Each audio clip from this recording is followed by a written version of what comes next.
आज की वीडियो में हमारे पास दो जबरदस्त साउंड बार सिस्टम आ रखे हैं और दोनों ही जेब्रॉनिक्स की तरफ से आते हैं, बट दोनों में काफी डिफरेंस है। और फिलहाल चल रही है अभी दिवाली की लास्ट सेल, जहां पर आप इनको ग्रैब कर सकते हैं काफी रीजनेबल प्राइस में। इसीलिए ताकि कोई क्लैरिटी मिल सके हम इस वीडियो पे काम कर रहे हैं, जहां पे कंपेयर करने वाला हूं दोनों ही साउंड बार सिस्टम को, जो कि डॉल्बी ऑडियो के साथ में आते हैं और आपको 5.2 का एक्सपीरियंस यहाँ पे मिल जाता है इन स्पीकर्स के साथ में। तो करते शुरू यहाँ पर हम सबसे पहले राइट में जो आपको साउंड बार सिस्टम दिख रहा है, ये है जेब्रॉनिक्स का अभी लॉन्च हुआ 8950। ये इसी साल लॉन्च हुआ है जेब जुगबार। अब वहीं लेफ्ट साइड में जो आपको साउंड बार सिस्टम दिख रहा है, ये है जेब्रॉनिक्स का जेब जुगबार 9550 प्रो। इसी साउंड बार में आपको डॉल्बी वगैरह देखने को मिलता है और लास्ट टाइम जब ये लॉन्च हुआ तब मैंने इसको परचेज किया था 18,000 में। फिलहाल करंट प्राइसिंग इसकी जो है लगभग 16,000 रुपए चल रही है और इस वाले मॉडल की अभी जो करंट प्राइसिंग है वो 26,000 रुपए आपको देखने को मिलती है। बैंक वगैरह का डिस्काउंट लगाएंगे तो ये लगभग आपको 22-23,000 रुपए का मिल जाएगा और वहीं ये वाला मॉडल आपको 15,000 से अंडर में देखने को मिल जाएगा with all the bank discount and things. अब बात करते हैं अपने दोनों स्पीकर्स के बारे में कि परफॉर्मेंस कैसी देखने को मिलती है, बिकॉज एक जो है 725 वॉट के साथ में आता है और एक जो है 625 वॉट के साथ में आता है। दोनों में फर्क ये भी है कि यहाँ पर आपको 5.2 देखने को मिलता है ये वाला चैनल, वहीं ये वाला चैनल जो आता है, ये वाला साउंड बार सिस्टम जो है 7.2.2 देखने को मिलता है, बिकॉज यहाँ पर ये जो मेन साउंड बार है ये काफ़ी इम्प्रूव्ड है।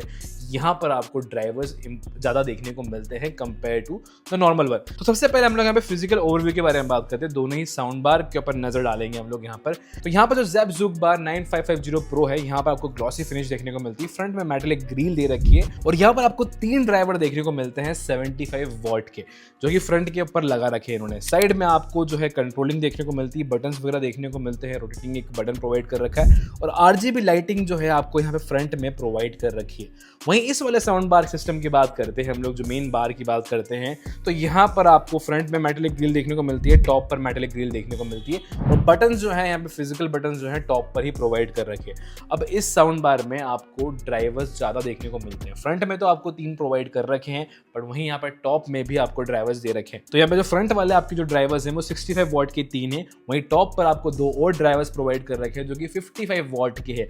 यहाँ पर आपको जो है 5 स्पीकर कहीं ना कहीं जो है प्रोवाइड कर दिए गए इस बार के अंदर। अब वही अगर कनेक्टिविटी की बात करूं, दोनों ही साउंड बार में आपको सेम पोर्ट्स देखने को मिल जाते हैं, एक ऑक्स का, एक HDMI का, एक ऑप्टिकल का और एक आपको यहाँ पर USB प्रोवाइड कर रखा है, ताकि आप 32 GB तक की दोनों में ही पेन ड्राइव वगैरह लगा सकते हैं। तो डेफिनेटली यहाँ पे आपको डिजाइन के साथ साथ साउंड क्वालिटी में भी काफी फर्क नजर आएगा, क्योंकि यहाँ पर ड्राइवर्स ज्यादा है तो लाउड आउटपुट नजर आने वाला है। जो 125 वॉट का जो मेजर डिफरेंस है वो इन्हीं की वजह से यहाँ पर आ जाता है। तो यहाँ पर आपको बस यही मेजर फर्क देखने को मिलेगा in the terms of design, in the terms of feel and look.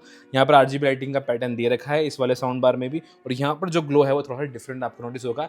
ये वाला जो पोर्शन है ये हेवी है, दोनों ही माउंटेबल आपको देखने को मिलते हैं, आप वॉल पे इजीली दोनों ही डिवाइसेस को माउंट कर सकते हैं। यहाँ पर जो केबल इनपुट है वो आपको सेपरेट देखने को मिलता है, यहाँ पर जो वायर्ड है वो इसमें ऑलरेडी लगा हुआ है। तो यही फर्क आपको मेजरली डिजाइन टर्म्स में देखने को मिलता है। Coming to the subwoofer part, subwoofer जो है वो आपको दोनों ही सेम देखने को मिलते हैं, 6.5 इंच के दो सबवूफर आपको जो है प्रोवाइड कर दिए गए। पर यहाँ पर एक बहुत ही मेजर फर्क आपको देखने को मिलेगा, वो है डिजाइन में। डिजाइन में मेरा फर्क जो आपको देखने को मिलता है कि जो 9550 प्रो है यहाँ पे फ्रंट में आपको जो है वेंट प्रोवाइड करता है, वहीं यहाँ पर जो है 8950 में आपको बैक साइड में जो है एयर वेंट प्रोवाइड कर रखी है।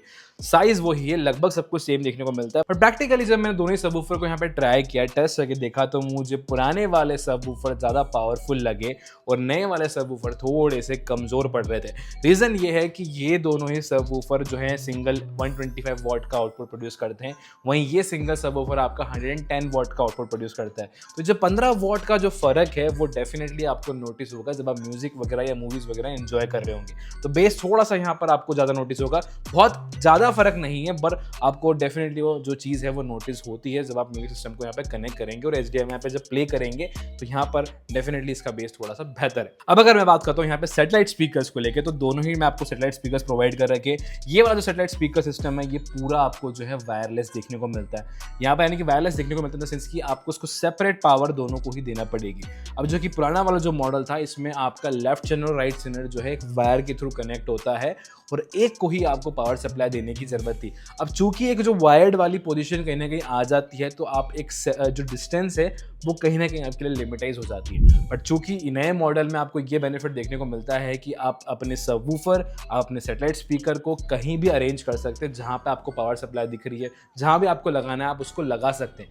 बट इस वाले मॉडल के साथ दिक्कत ये है कि जो आपके सैटेलाइट स्पीकर्स हैं उनको आप एक पर्टिकुलर डिस्टेंस तक ही ले जा सकते हैं, उसके अलावा फिर आपके लिए कहीं ना कहीं थोड़ी सी दिक्कतें बढ़ जाती है। वहीं वजह सबवूफर भी जो है आपके जो है वायरलेस है यहाँ पर, तो आपको बस दोनों को आपस में डेफिनेटली कनेक्ट करना पड़ेगा वायर के थ्रू, बट ये साउंड बार जो मेन है उससे कहीं ना कहीं आपको वायरलेस सपोर्ट देखने को मिलता है। अब यहाँ पर जो फर्क सैटेलाइट स्पीकर में है वो ये है कि फ्रंट में तो आपको स्पीकर दे रखा है, बट टॉप पर भी आपको एक जो है यहाँ पर स्पीकर प्रोवाइड कर रखा है, ड्राइवर जो है प्रोवाइड कर रखा है टॉप फायरिंग, तो ये एक मेजर फर्क नोटिस हो जाता है, जिसके चलते यहाँ पे वॉट का भी कहीं ना कहीं आपको नोटिस होगा। तो यहाँ पर आपको 50 वॉट का फ्रंट और 50 वॉट का टॉप पे आपको जो है ड्राइवर प्रोवाइड कर रखा है दोनों ही सैटेलाइट स्पीकर में। वहीं अगर मैं पुराने वाले की बात करता हूँ तो यहाँ पे 75 वॉट का आपको एक सिंगल ड्राइवर प्रोवाइड कर रखा है, तो 25 वॉट का कहीं ना कहीं जो है फर्क आपको जो है नोटिस होता है यहाँ पर सैटेलाइट स्पीकर में। तो ये सारी बेसिक बातें हो गई यहाँ पे डिजाइन को लेके और यहाँ पे कनेक्टिविटी ऑप्शंस को लेके। अब बात करूंगा मैं परफॉर्मेंस को लेके।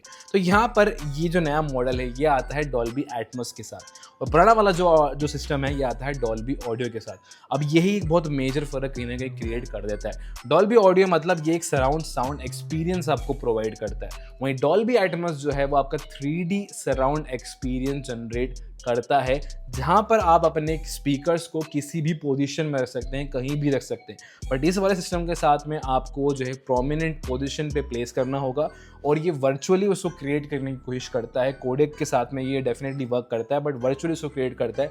बट यहाँ पर जो आप जो थिएटर में एक्सपीरियंस करते हैं वो डॉल्बी एटमॉस है। डॉल्बी ऑडियो जो है आपको मोस्टली साउंड बार्स वगैरह में और घर में देखने को मिलता है, और जो आप हेडफोन्स वगैरह या ईयरबड्स वगैरह यूज़ करते हो वहाँ पर इस टेक्नोलॉजी का यूज़ किया जाता है। तो दोनों में ही थोड़ा बहुत आपको फ़र्क नोटिस होगा। जब प्ले करेंगे ना म्यूजिक तो वहाँ इतनी चीज़ें नोटिस नहीं होती है।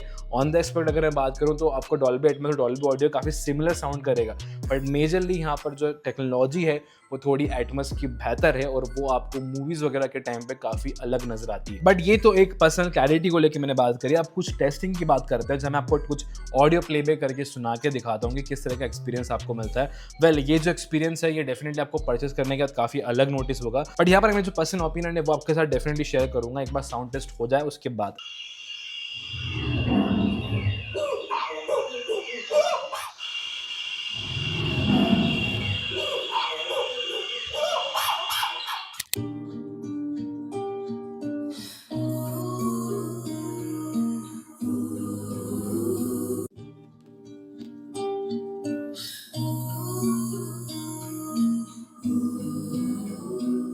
तो ऑन द पॉइंट अगर म्यूजिक एक्सपीरियंस की मैं बात करूं तो यहाँ पे 725 वॉट का ये जो नया सराउंड सिस्टम है ये डेफिनेटली थोड़ा सा बेहतर, बहुत ज़्यादा फर्क नहीं है, थोड़ा सा बेहतर मुझे इसलिए लगा कि क्लैरिटी टर्म्स में ये मिड टोन्स को काफ़ी मेंटेन करके रखता है। डायलॉग्स और मूवीज जब आप देख रहे होंगे या सुन रहे होंगे ना, तो वहाँ पर आपको इसकी क्लैरिटी जो है काफ़ी अच्छी लगेगी। वहीं अगर मैं पुराने सराउंड सिस्टम की बात करता हूँ तो ये भी कहीं भी पीछे नहीं पड़ता है, मतलब आपको अच्छी खासी क्लैरिटी प्रोवाइड करता है, बट कहीं ना कहीं इसका जो बेस है वो सरपास कर देता है और वोकल्स को कहीं ना कहीं दबा देता है।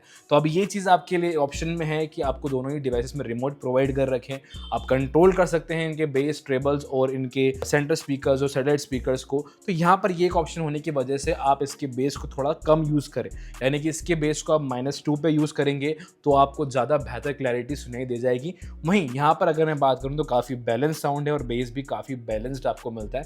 फ्रिक्वेंसी की अगर मैं बात करूँ बेस की, तो लोएस्ट फ्रिक्वेंसी को ये हिट करते हैं और हाईएस्ट फ्रिक्वेंसी पे भी आपको कोई भी दिक्कत नहीं आती, और बेस का जो एक्सपीरियंस है वो काफ़ी अच्छा रहने वाला है। तो आपको मूवी में जो एक चीज़ चाहिए, यानी कि थंबनेल्स चाहिए, जो पंप चाहिए, वो आपको डेफिनेटली ये सबवूफर एक्सपीरियंस करा देते हैं। बाकी ओवरऑल वे में अगर आपका कमरा है 10x15 का या 15x15 का है या 15x20 के स्पेस एरिया में भी अगर आपने ये सराउंड सिस्टम लगा रखा है तो मेरे हिसाब से आपको कोई भी दिक्कत नहीं आएगी। दोनों ही अपनी प्लेस पे काफ़ी ज़्यादा अच्छे हैं।